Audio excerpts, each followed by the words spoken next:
crafty friends, welcome back to the channel. I hope you're staying crafty and beautiful as well.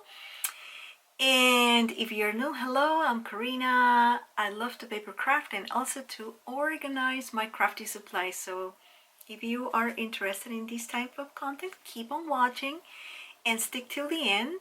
So you can subscribe and also like the video. And I definitely will be happy if you join this crafty family. And in today's video, I am going to show you my spring craft room organization / reset.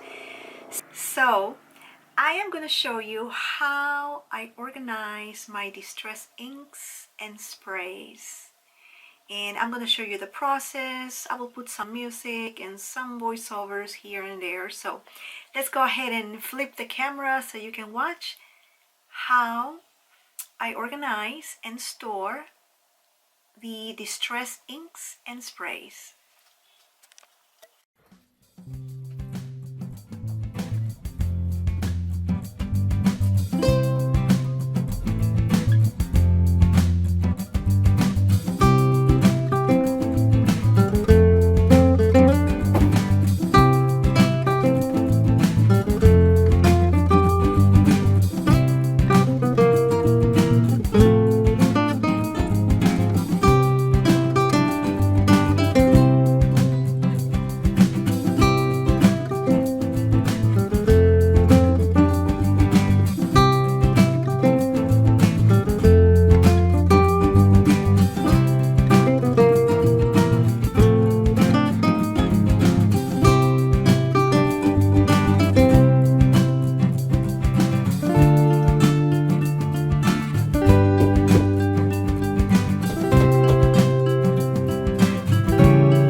Well, I installed these two acrylic shelves, and I don't know if I should put the other ones.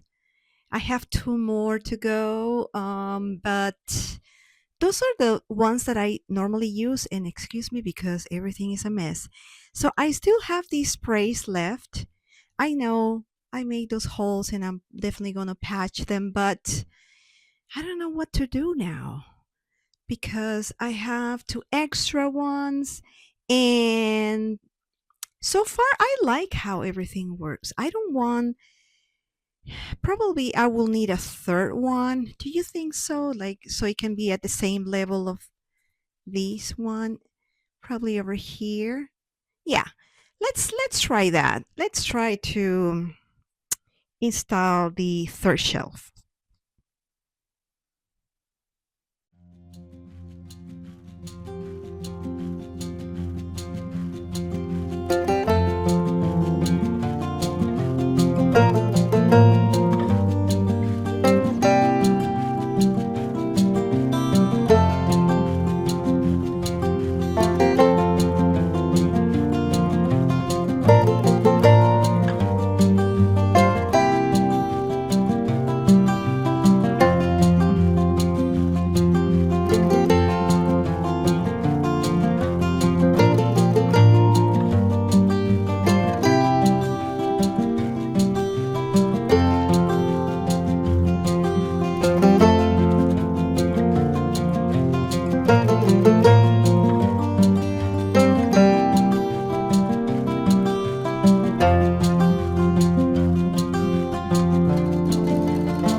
the next day and I am viewing the shelf. So I only installed 3 shelves because the fourth shelf, I was probably planning to put it over there, but didn't happen. So I am waiting for the wallpaper so I can wallpaper the rest of the wall. Looking forward for that. But this is the view of how I organize the distress inks and sprays. They look so pretty now, right?